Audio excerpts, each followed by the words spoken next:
아주 자기애가 강한 이제 성가대를 하시는 음치 집사님이 계셨어요. 자기애가 너무 강하니까 음치인데도 성가대를 꾸준히 잘합니다. 근데 성가대원들이 괴롭죠. 이분 때문에 음이 조화가 안 되는 거예요. 성가대원들이 참다 못해 너무 괴로워서 그분에게 직접 말은 못하고 목사님께 부탁했어요. 목사님, 우리가 참았지만 이제는 더 이상 안 되겠어요. 이분 좀 목사님이 권면하셔서 성가대 말고 다른 거 섬기게 해주세요. 목사님이 너무나 난처하지만 그래도 성가대원들의 그 간곡한 부탁을 외면할 수 없어서 그 집사님을 만났어요. 그리고 집사님께 조심스럽게 말하는 겁니다. 집사님은 달란트가 많으셔서 꼭 노래하는 거 말고도 다른 걸로 섬기실 수 있잖아요. 다른 섬김을 해보시는 거 어때요? 이 집사님의 눈치가 백단이거든요.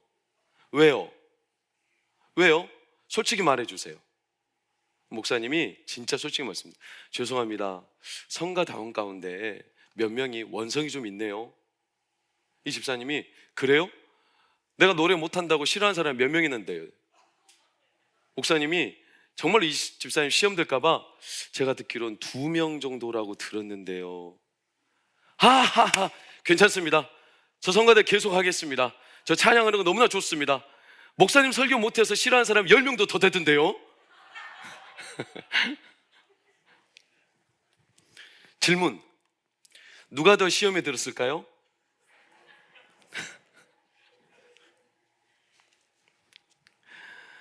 사랑하는 여러분, 조금만 다른 각도로 보면 시험에 안 들 수 있어요. 시험이 아니거든요. 조금만 달리 보면 시험 아닌 건데 우리가 어떤 각도에서 보느냐에 따라 시험에 드는 겁니다. 사실 엄밀히 말하면 성경에서 또 우리가 하나님을 아는 지식에서 바라보면 시험이 따로 있는 게 아니라 항상 시험이 있는 상태예요. 그렇죠? 고3 수험생들이 수능을 앞두고 100일 이렇게 의미를 짓지만 100일 전부터 시험 기간입니까? 아니잖아요. 항상 시험이 있는 거예요. 코로나도 마찬가지지 않습니까? 코로나 균이 지금도 떠돌아다녀요. 그렇죠? 지금 시험의 상태인 거예요. 중요한 건 코로나 균이 누군가에게 들어갔을 때 만약에 항체, 백신이 100% 완벽해서 코로나 균을 억제할 수 있는 항체가 우리 안에 완벽하게 형성될 수 있다면 시험의 상태라도 그 사람은 코로나에 걸려요, 안 걸려요? 안 걸리는 거예요. 시험에 드는 게 죄냐 나쁜 거냐 이게 아니라 그 사람 안에 뭐가 있느냐 이게 중요한 거예요. 그런데 대부분 성도들이 자기 안에 뭐가 있는지, 내가 어떤 상태인지 알까요, 모를까요? 잘 모르고 삽니다.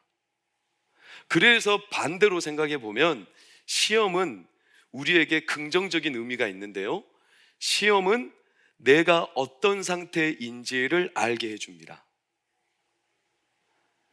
감기에 걸렸다, 내가 몸이 약한 상태구나, 이걸 알게 해주는 것처럼 시험은 내 안에 무엇이 있는지를 알게 해줘요.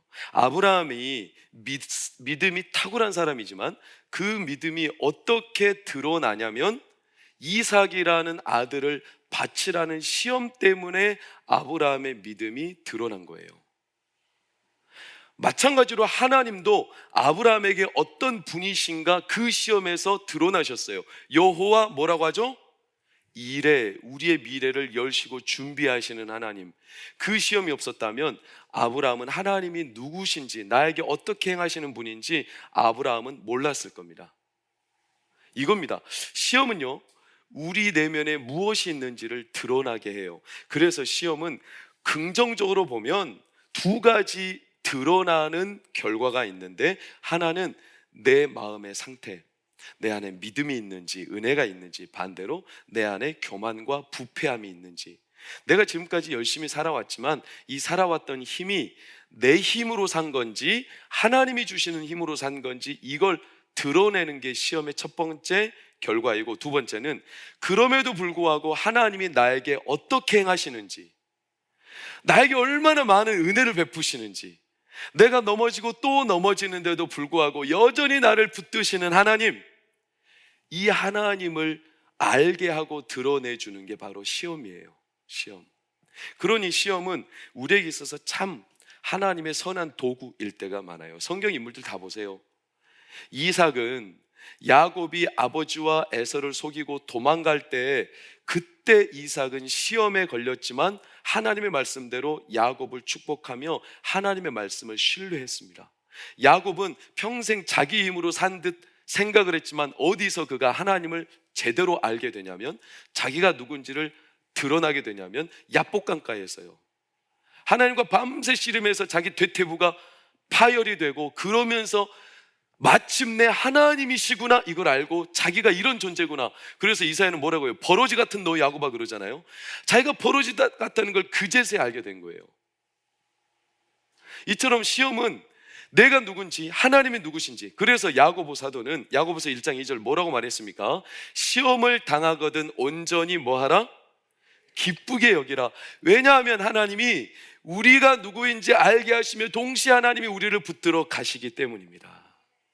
참 감사한 일이죠. 그런데 마귀의 시험은 달라요. 하나님이 시험을 통해서 우리 안에 드러내시는 결과는 내가 누군지를, 그래서 하나님이 어떻게 나를 도우시는지를 선명하게 드러내지만, 마귀는 반대예요. 하나님의 능력과 일하심을 드러나지 못하게 만드는 데 마귀의 시험의 목적이 있어요. 이 사실을 꼭 기억하셨으면 좋겠습니다. 하나님의 능력이 내 안에 드러나지 못하게, 내가 누군지 착각하게 만드는 게 마귀의 시험의 목적이에요. 오늘 마귀가 예수님을 겁도 없이 시험을 해요.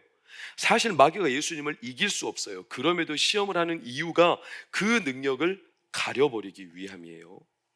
왜? 마귀에게 지금 큰일 났거든요.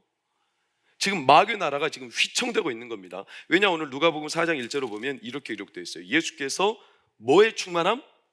성령의 충만함을 입어 요단강에서 돌아오셨어요. 지난주 말씀을 기억하십니까? 위로 계속 하늘문이 열렸어요. 예수님이 요단강에서 세례를 받으실 때 하늘문이 열렸습니다. 성령이 임하였습니다. 성령께서, 하나님께서 예수님에게 이렇게 선포하셨습니다. 너는 내 사랑하는 아들이요 내가 기뻐하는 자라. 그런 예수님이 성령의 충만함을 입어서 요단강에서 지금 돌아온 겁니다. 얼마나 예수님의 능력이 충천했겠어요. 성령으로 뜨거워지신 거예요. 이때가 마귀에게는 초비상사태예요. 사랑하는 여러분, 기대하고 확신하시기를 축원합니다. 성도가 기도할 때 40일 철야가 진행될 때가 마귀는 초비상상태예요. 그래서 동시에 마귀의 시험이 있어요. 마귀가 지금 큰일 난 겁니다. 성령이 열리면 안 돼요. 지금 성령 충만한 상태가 되니까 마귀가 이러면 안 된다, 큰일 나겠다, 자기 나라가 지금 휘청되거든요. 지금까지는 사람들은 어떻게든지 눈을 가리고 귀를 가리고 성령이 아니라 다른 것 따라 살게, 그렇게 마귀가 유린하면서 왔는데, 지금 성령이 임하면서 사람들이 깨어나기 직전이에요. 깨어나기 직전. 사람이 깨어난다는 게 어떻게 깨어나냐면, 에베소서 6장 18절을 보면 성령 안에서 사람이 깨어나는 겁니다. 성령이 임하면 깨어나는 겁니다. 근데 예수님이 이 땅에 오시니까 성령이 막 임하는 거예요. 하늘이 열리는 거예요.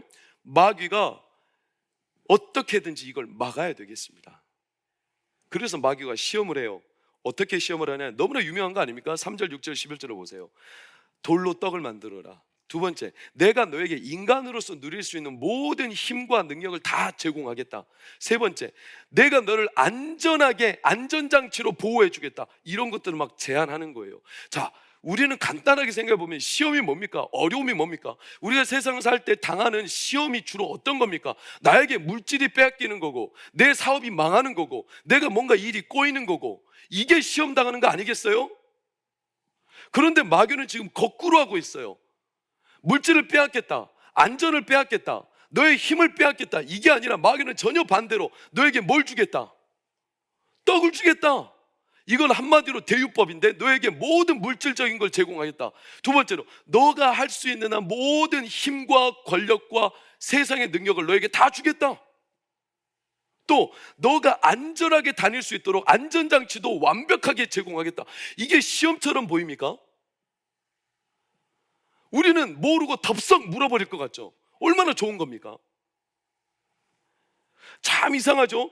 빼앗아가고 일이 막히게 만들고, 그래서 내가 낙심하게 만들고, 이런 게 시험인 줄로 알았는데, 마귀의 시험은 오히려 더 주겠대요. 이것도 주고 저것도 주고 다 주겠대요. 왜요? 이게 마귀의 아주 교묘한 시험의 고단수거든요. 고단수. 이게 목적이 뭐냐? 이런 걸 주면 뭐를 우리가 구하지 않아도 되니까 성령의 도움을 구하지 않아도 되기 때문에 그래요. 다시, 마귀는 성령님이 임하여 역사하는 것만 막으면 돼요. 다른 건 아무 상관없어요.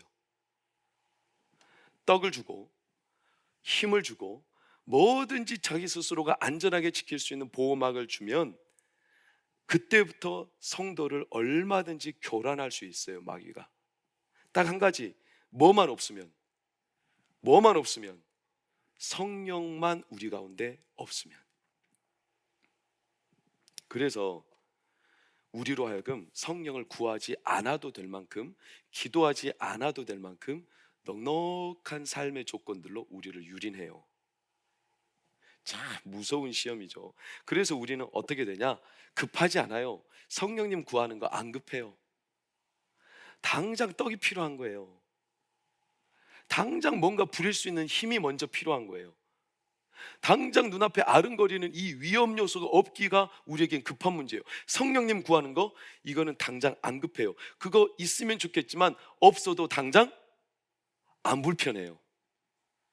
그래서 성령님을 구하지 않아요. 근데 지금 누구만 급하냐? 마귀만 급해요. 마귀만 급한 거예요. 성령 충만하면 성도들의 눈이 벌떡벌떡 열리거든요. 이럴 때는 아멘이 터져 나와야 되는데, 성령 충만하면 성도들의 눈이 벌떡벌떡 열리거든요. 그러니 마귀가 지금 제일 급해요. 우리보다 더 급해요. 성령을 막아야 됐다는 거예요. 다른 건 다 괜찮다. 그러나 성령님 임하는 것만 막으면 된다. 예수님이 오셔서 하늘이 열리고 성령 충만함으로 돌아오니까 마귀가 너무 놀란 나머지 안 된다, 내가 떡 줄게, 내가 안전하게 지켜줄게, 내가 너에게 이것도 주고 저것도 다 줄게, 그러니 이것 가지고 살아라, 이거예요. 수많은 신앙의 대체물들, 성령님이 아닌 다른 도움들, 수많은 세상의 대체물들, 마치 이스라엘 백성들이 시내산에서 내려왔을 때 하나님이 안 보이니까 하나님을 구하며 하나님의 영을 구하기보다는 금송아지를 만들며 중간에 다른 대체물을 만들듯이, 이런 대체물 가지고 사람들이 성령님을 구하며 기도하며 하나님의 은혜를 구하는 자리에서 점점 무관해지는 거예요. 왜? 당장 급하지 않은 문제니까요. 사랑하는 성도들, 그렇게 되면 우리는 어떻게 변하냐면 성도가 하나님과 먼 발치에서 신앙생활을 하게 됩니다. 무관해지는 거나 똑같습니다. 하나님이 살아계신데 내 하나님이 아닙니다. 하나님이 살아계시다고 머리로는 믿지만 그 하나님은 나와 별로 상관이 없습니다. 오늘 설교 제목처럼 너의 하나님이지 내 하나님 아니에요. 이렇게 살게 되는 결과가 온다니까요. 제 아내가 택시 타고 전도를 할 때 종종 있는데, 항암 치료 받을 때 어느 날 전도를 하는데 택시기사가 기독교에 대해서 반발심이 큰 사람이에요. 기독교에서 교회에서 상처를 받았습니다. 그래도 제 아내가 열심히 전도를 해요. 마스크를 전했는데 구사 마스크라고 그래도 잘 받더라고요. 그리고 저희가 전도하는 방법이 뭐냐면 여비보다 한 2배로 더 이렇게 드리면서 이게 잔금을 받지 않아요. 그럼 마음이 활짝 열려요. 해보십시오. 그럼 그때부터 대화가 가능해요. 근데 이분이 하나님 살아 계세요? 이런 대화가 오가는데 이런 말을 했다는 거예요. 예전에 스님을 태웠는데 스님한테 물었다는 거예요. 스님, 부처님이 살아 계세요? 부처님 계세요? 그랬더니 스님이 확신 있게 말했다는 거예요. 부처가 어디 있습니까 도대체? 다 사람이 만든 거지. 그랬다는 거예요. 이게 웃을 일이 아니라 성도들도요, 자칫 잘못하면 하나님 살아계시다고 말을 하는데 남의 하나님이에요. 하나님이 도대체 어디 있습니까? 나랑 아무 상관이 없어요. 그 하나님을 구하며 성경을 구하며 살지 못하는 이들이 너무나 많아요. 우리 그러지 않기를 축원합니다. 예수님이 오늘 오셨어요. 성령을 충만하게 받으셨어요. 그리고 오늘 18절 19절 뭐라고 합니까? 놀라운 기사가 등장해요. 주의 성령이 내게 임하셨으니 이는 가난한 자에게 복음을, 내게 기름을 부으시고 나를 보내사 포로된 자에게 자유를, 눈먼 자에게 다시 보게 함을, 눌린 자를 자유롭게 은혜의 회를 전파하게 하려 하심이라. 이 말씀이 선지자 이사야의 말씀인데, 이 말씀이 옛날 말씀, 그냥 지나가 버린 말씀이 아니라 예수님이 그 뒤가 중요해요. 21절 빨간색만 시작. 이 글이 오늘 너희 귀에 응하였느니라. 할렐루야. 이 성령의 역사가 가난한 자에게 복음을 전하여 눈먼 자가 눈을 뜨고 병든 자가 병고침을 받고 앉은 배가 일어나고 귀신이 떠나가는 역사가 다른 어느 날이 아니라 오늘 이 자리에 임하였느니라. 이게 예수님의 선포예요. 선포. 오늘이다, 오늘이다, 오늘이다. 성령이 열렸다. 믿습니까? 그런데 그 누가복음 4장, 이 긴박한 성령과 마귀의 영적인 충돌이 일어나는 이 장소에서 누군가는 성령과 무관해요. 누굴까요? 34절 보세요. 귀신의 언어이지만 나사렛 예수여, 우리가 당신과 무슨 상관이 있습니까? 이렇게 말하는 건 귀신의 말이지만 마귀와 귀신의 세력이 그 지역의 사람들이 이렇게 현혹하고 있어요. 아, 그건 나랑 뭔 상관이야?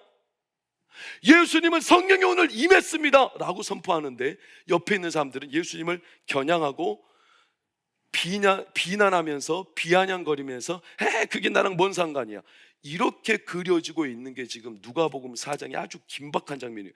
등잔 밑이 어둡다고. 하나님의 빛이, 성령의 능력이 임하는 이 장소에 누군가는 나랑 아무 상관없는데? 사랑하는 여러분, 생각해 보세요. 하나님의 자녀가 믿지 않는 사람들과 차이점이 있다면 뭐가 다른 겁니까? 마귀가 제안했듯이 너에게 떡을 줄게, 너에게 인간적으로 누릴 수 있는 힘과 권력을 줄게, 너에게 안전장치를 줄게. 자, 생각해 보세요. 떡이 있고 없음이 믿는 사람과 믿지 없는 사람의 차이점이에요? 아니잖아요. 돈은 있다가도 없고 없다가도 있고, 믿지 않는 사람도 돈은 다 있잖아요. 우리도 있지만 그렇지 않습니까? 안전장치가, 안전한 삶의 환경이 하나님의 자녀에게만 있는 겁니까? 아니잖아요. 인간으로 부릴 수 있는 능력과 힘이 하나님의 자녀만 가지는 겁니까? 아니잖아요. 마귀가 제안하는 건 엄밀히 말하면 세상 사람도 다 갖고 있는 거잖아요. 그러면 하나님의 자녀가 갖고 있는 게 뭔데요? 예수님 말씀하셨어요. 누가복음 11장에 아버지가, 세상의 아버지도 똑같다는 거, 믿지 않는 사람들도 아버지가 자녀가 생선을 달라 하면 누가 뱀을 주며, 알을 달라 하면 누가 전갈을 줄 사람이 있겠느냐? 이게 다른 사본에 이렇게 나와 있어요. 아들이 떡을 달라 하면 누가 돌을 주겠느냐? 이게 아버지의 심정. 세상 믿지 않는 아버지도 자녀에게 떡을 준다는 거예요. 그런데 지금 마귀는 돌 가지고 떡을 만들려고 하고 있죠. 하나님의 말씀을 거꾸로 돌리고 있죠. 그러면서 마치 대단한 거 주는 것처럼 말하지만 이게 하나님의 자녀의 차이점이 아니에요. 사랑하는 성도님들, 사랑하는 자녀, 하나님이 사랑하는 자녀에게 주시는 유일한 차이점이 뭐냐? 누가복음 11장 13절을 보면 선명하게 나와 있어요. 하늘 아버지께서 구하는 자녀에게 뭐를? 성령을 주신대요.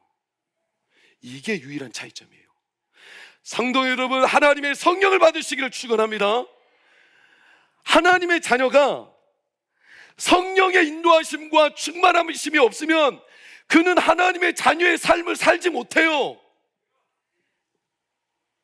이게 유일한 차이점인 거예요. 마귀가 우리를 두려워하는 게 아니라 우리의 뒤에 하나님의 성령의 능력이 열릴까 봐 무서운 거예요.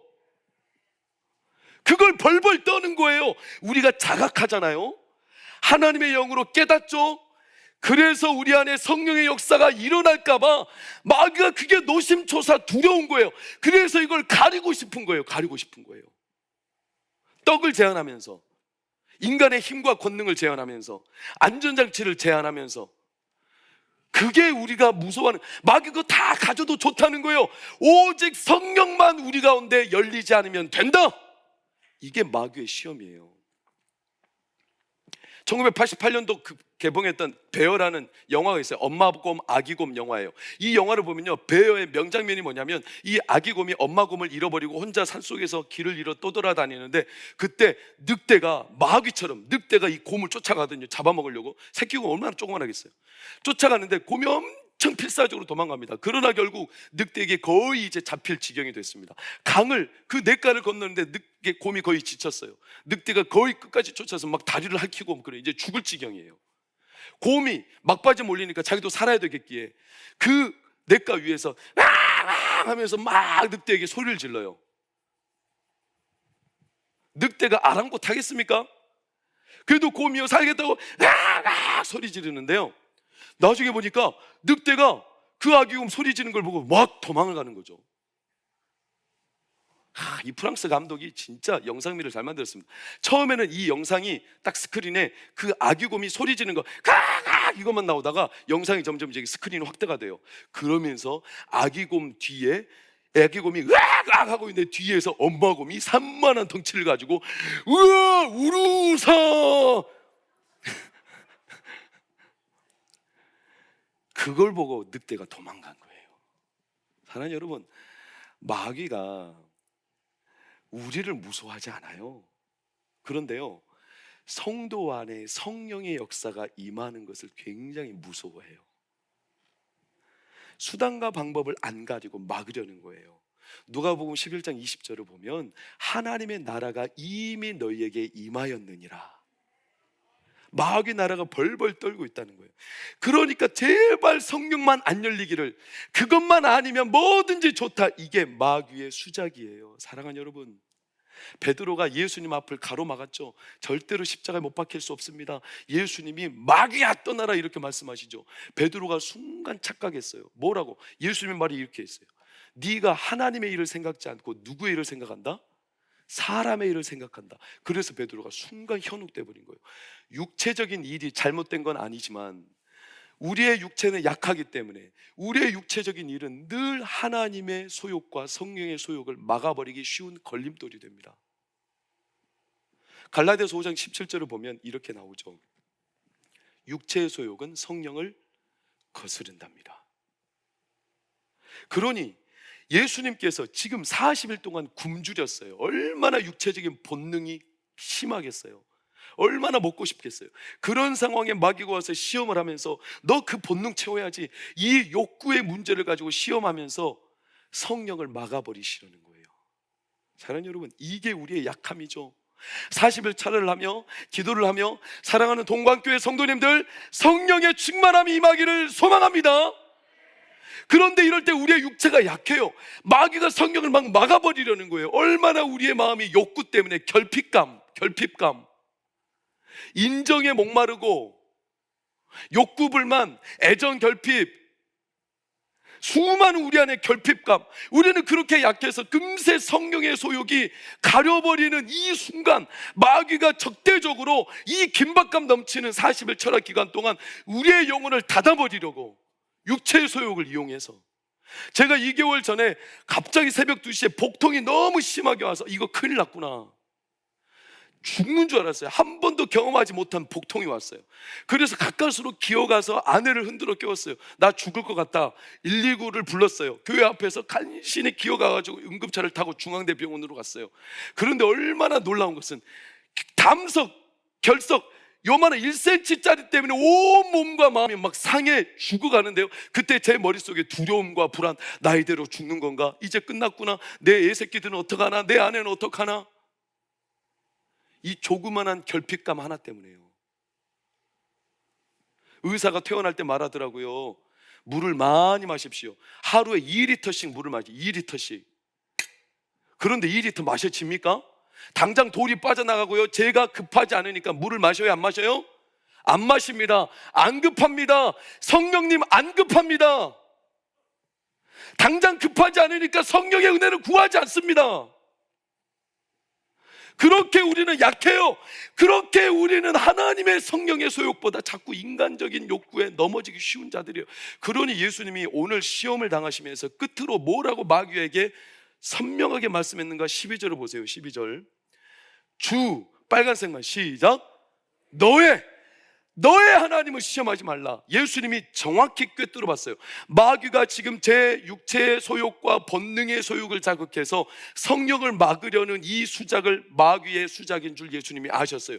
하나님과 나 사이를 먼 발치에, 내 하나님인데 나의 하나님을 그냥 먼 발치에 나랑 상관없는 하나님으로 이 마귀가 육체의 소욕으로 막으려 하는 거구나. 이걸 예수님이 깨닫고 뭐라고 하시냐면 너의 하나님을 시험하지 말라. 중요한 건 하나님을 시험하지 말라가 아니에요. 마귀는 하나님을 시험할 수 없어요. 중요한 건 권사님이 하나님을 시험하는 거예요. 내 하나님, 내 하나님, 나와 함께 하신 하나님. 이 하나님을 마귀가 계속 흔드는 거예요. 너랑 함께 할까? 너랑 함께 할까? 이 육체의 소욕이 어려운데, 이 고난 가운데 있는데 과연 너랑 함께 할까? 그러면서 성령의 소욕보다 육체의 소욕에 더 갈급하게 우리의 마음을 끌어가는 거죠. 우리가 고난당할 때 있지 않습니까? 하나님이 나를 버리선 것처럼, 나를 버리고 나와 함께하지 않으시는 것처럼. 그럴 때 많잖아요. 예수님은 어땠겠어요? 예수님이 주 너의 하나님을 시험하지 말라 이렇게 말씀하셨지만, 예수님이요, 이 말씀을 하며 하나님을 신뢰하는 것이 예수님께 쉬웠나? 예수님도 결코 쉽지 않았습니다. 마귀의 시험을 물리쳤죠. 하늘의 문이 열리고 예수님이 성령으로 충만했던 그 예수님은요, 믿음을 지켰습니다. 그러나 의미심장한 구절을 누가는 기록이 났어요. 13절, 마귀가 모든 시험을 다한 후에 얼마 동안 어떠니라? 떠나니라. 시험이 끝난 것 같죠? 하나님과의 관계가 이제 온전해진 것 같죠? 얼마 동안 떠났어요. 얼마나 떠났을까요? 불과 얼마 떠나지 않았어요. 그리고 마귀는 다시 보란듯하게 돌아왔어요. 언제 돌아옵니까? 십자가 상에서 돌아옵니다. 자기 사랑하는 제자 유다를 통하여, 사랑하는 제자 베드로를 통하여 예수님은 인간적으로 버림을 당하게 만듭니다. 많은 제자들이 다 예수님을 버립니다. 예수님의 마음 점점 무너집니다. 사람들이 나를 버리는 겁니다. 그러면서 심지어 예수님 십자가에 못 박힙니다. 그래도 하나님을 신뢰했습니다. 하나님, 나의 하나님이잖아요. 나의 하나님이잖아요. 그런데 그 하나님, 하늘문 여시고 세례받을 때 성령 충만하여 너는 내 사랑하는 아들이요 내 기뻐하는 자라 외치셨던 하나님. 그런데 누가복음 23장 44절 45절을 보세요. 십자가에 못 박힐 때 해가 6시, 제6시, 우리나라 시간으로 12시 정오예요. 정오. 가장 해가 바뀔 때 그 하늘문이 열려서 나의 사랑하는 자라고 외쳤던 그 하늘문이 닫혀버렸어요. 어둠이 땅에 임했어요. 믿었던 나의 하나님마저 나를 버린 것처럼 보이는 십자가. 그래서 예수님이 절규한 거예요. 뭐라고 절규합니까? 엘리 엘리 라마 사박타니, 나의 하나님, 내 하나님, 하나님 내 하나님이잖아요. 내 하나님 어찌하여 나를 버리셨습니까? 사랑하는 여러분, 예수님이 나의 하나님을 신뢰하는 게 그렇게 쉬운 문제가 아니었어요. 그럼에도 예수님이 이 시험을 몸소 다 받으시고 마지막 순간에 누가복음 23장 46절을 보세요. 마지막 순간에 이렇게 외마디 외침을 마치고 세상을 떠나요. 뭐라고요? 아버지, 내 영혼을 아버지 손에 부탁합니다. 그럼에도 저는 아버지 하나님, 내 아버지이심을, 나의 하나님이심을 확신합니다. 확신합니다. 사랑하는 여러분, 그래서 우리가 소망이 있는 거예요. 나를 철저하게 버린 것 같은 상황이 와도, 예수님이 철저하게 버려진 것 같은 상황에서 예수님이 이기셨어요. 내 하나님임을 이기셨어요. 그래서 예수님이 우리를 도우실 수 있어요. 1859년 6월 30일 날 캐나다와 미국을 연결하는 나이아가라 폭포 위에 외주를 하나 만들었어요. 이 나이아가라 폭포는요, 높이가 무려 50m 이상 되는 거예요. 엄청난 높이죠. 나이아가라는 전 세계 최대 폭포 아닙니까? 그 폭포 위에서 외줄타기를 하는 사람이 있었어요. 찰스 브론딘이라는 사람이에요.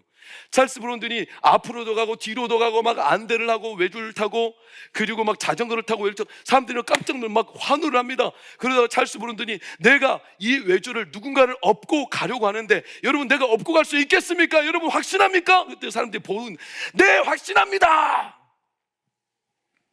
찰스 브론딘이 그 사람들한테 물어요. 그러면 이 자리에 누가 나에게 와서 등에 업히겠습니까? 그때 사람들이 다 고개를 돌리면서 S 외면해요. 자기는 안 하겠다는 거예요. 아니 확신한다면서.